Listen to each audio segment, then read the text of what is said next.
I've been a business owner for a while, and I don't think I've ever really taken advantage of the tax strategy, and I get tired of Uncle Sam getting in my pocket, so I want to get that money back, as much as possible. There were a few points where I thought it was like super valuable. I mean, the whole thing was valuable, but there were a few points that really stand out.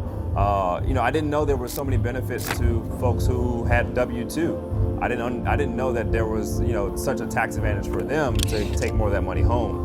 And I wasn't as aware of, for the folks who are self-employed, who are entrepreneurs, how much more they can have that they were just giving away. There were things that I was doing that I thought were smart to reduce my tax liability, but I didn't understand as much as about getting the money back.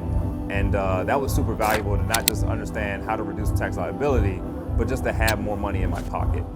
So that was super cool.